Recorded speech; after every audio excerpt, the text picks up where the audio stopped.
If you happen to be one of those individuals who are sleeping on South Korean cinema, um, you're messing up. What are you doing?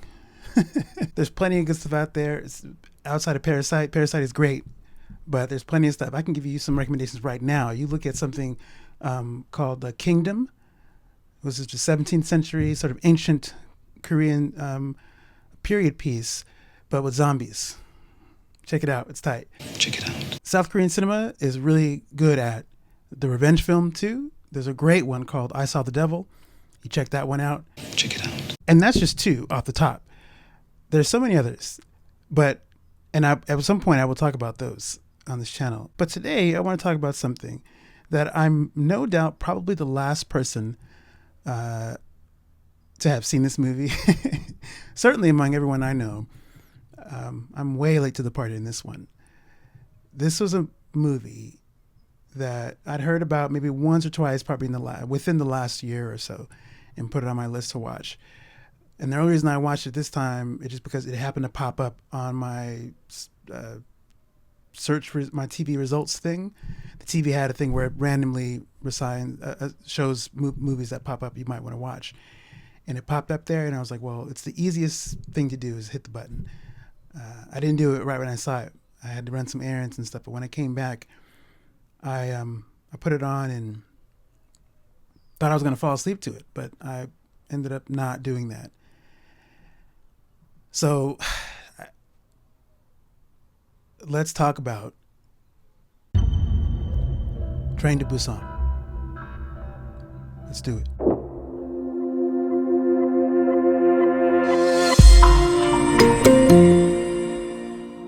When I started this movie, I went in thinking it was going to be just a fun zombie thriller, like you would get. Like you think of something like The Last of Us, you think of something like The Walking Dead, The Night of the Living Dead, whatever. There's plenty of zombie / ghoulish material out there, and it's always thrilling. It's always fun, and sometimes it's thought provoking.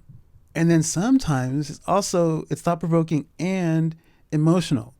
And you might come out of it with some tears and stuff messing around. You mess around with some of these zombie movies, man, it mess you up. That was my personal experience with this movie. And just on a personal note, it's something about when you're dealing with loss, having lost people, family members or whatever it is, or you're in the throes of what is potentially loss. So there's like this pre-grief. You're grieving before the person is already gone, because in a sense they're already gone. And having a movie hit you at a time when you are grappling with loss, pending loss or grief, anything like that, and particularly something like this, which, yeah, it has zombies and stuff in it, but really zombies are just like they're a stand-in for any other crisis that can result in the loss of your family member or a person you care about. And that's what's happening right now. Currently, I've gone through some loss and I'm in the position right now where, family members are concerned about potential loss. This is something that is very real, and it is present. And so I came across this movie at a time when I didn't expect it to hit me so deeply. I thought I was just going to be watching some zombies and stuff on a train, and people how do you find a way to survive a massive zombie attack on a train? And the premise alone is enough to be, oh, that's interesting. Let's see what's going on. Even if I wasn't going through some really hard family stuff, I feel like I would still probably have been hit emotionally, but something about it got me. And I'm going to do my best to try to explain in some way what that is. It's about a man played by Gong Yoo, who you may remember from Squid Games, also another fantastic South Korean property.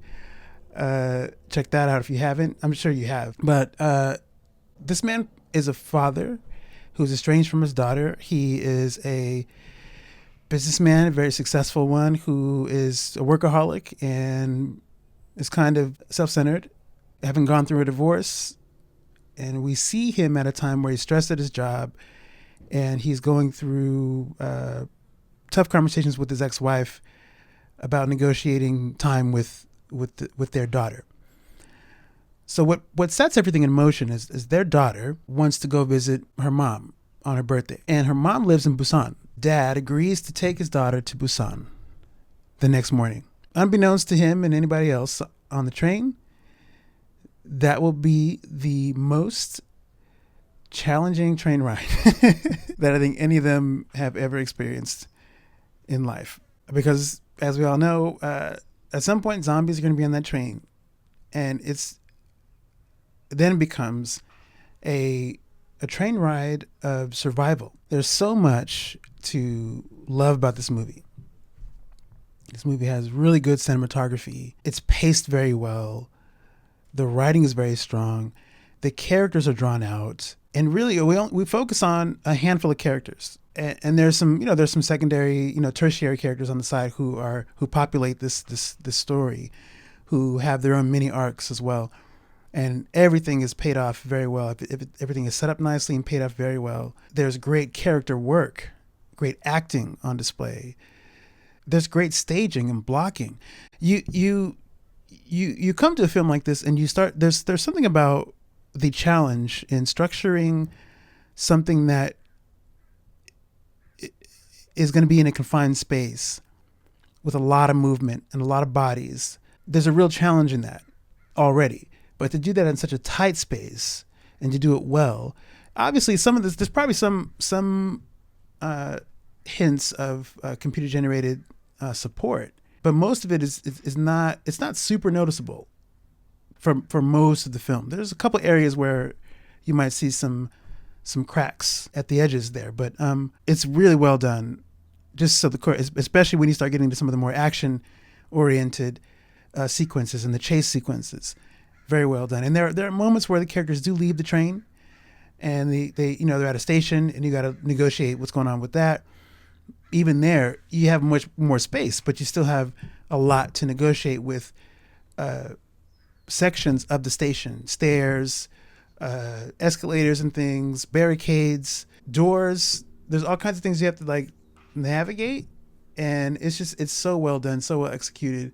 I can't say how strong I think this movie is. Again, there's a lot of other zombie material out there you'll find that is pretty good, but there's something about this that's just and it's so realistic. Like, the movie does not play games with you. This is not a Hollywood glossy, sunflower zombie situation where people go through this harrowing experience and everything is all cool at the end or whatever it is. This is not what that is. You have to go in understanding this is a raw zombie situation that is not super gory. It's not super it's pretty straightforward in terms of the zombie stuff, in terms of how they respond, how they act, and how they move. These are fast zombies. They're relatively smart. So you have some. It's not enough that the zombie threat is just there. You have formidable zombie threats. That's ridiculous. That's kind of crazy. But again, going back to the more emotional stuff, this is the stuff that really, I think, hit me about the movie. My favorite character in this movie, hands down, right now, is Sang-ho, and he has the best lines. He delivers some of the film's comic relief, but also he's a part of the richness, the beating heart of this movie. I think without Sang-ho, this movie is not as strong. I won't say it'll fall apart without him, because you do have the father-daughter dynamic in there, and that's something the father and daughter are working through their relationship in this movie too. Which, by the way, just as an aside, Suan, the daughter, And the actress who plays her, she's very good. Oh, she's so good. She broke my heart in this movie. The movie broke my heart, but she's very good. So I think the movie still stands because you got her, and you got the dad who's handsome and charming, and he's a bit of a jerk a little bit, but he's got a great arc where he changes. Like, he starts out being really selfish, and he's trying to teach that to his daughter. Look, this is crisis time. You got to take care of yourself. But then she's not like that. She's like, no, someone is in trouble. She wants to go help. And there are people on this train who move similarly. There's a commentary in this movie about two types of people in a world of crisis, where one person is going to be very selfish and only look out for themselves and their own, and another person is selfless, and they're thinking about immediately someone else first before they think of themselves. Sometimes that costs you, and that's what it is in real life too. If you're too nice about stuff, I can attest to this. This is something that my parents have always been trying to teach me about. If you're too nice, you can get hurt in the process. You got to be a little bit more assertive and less outwardly empathetic or caring about someone else who might be in need, because that could cost you. If you go to help this person, they could switch on you and hurt you in some way that you're not thinking about, because, oh, I just want to help this person in need. But the one thing I'll say to that is that just because you're nice doesn't mean you're dumb. And I think the daughter in this case, she may be young, but she's observing all this stuff, this harrowing stuff around her. Her emotional intelligence is so strong. She's actually like another piece that holds this movie together. Her and Sang-ho are like, it's actually really sweet.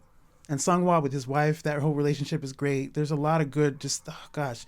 Then there's another character who maybe you don't like as much. He represents like the selfish side in crisis time. It's really cool how the movie addresses that, because this is the kind of stuff you see this in stuff like the Last of Us, and you see this in The Walking Dead, where the commentary has always been this is thing that has zombies in it, but it's not about the zombies. It's about the humans, and how the humans are like the worst offenders. That the humans are the real monsters, or whatever it is, whatever they say. There's an element of that here, but the way it's executed is so strong. Like, if you watch The Walking Dead and you like that show, you Last of Us and everything else, like I implore you to watch this and just see how differently it can be done, because it's very good. Yeah, I don't want to say too much else about it. That's the overall gist. Like, it's clear, I think, hopefully by what you see in this video, that I'm a fan of this movie. I'm aware that there's a sequel.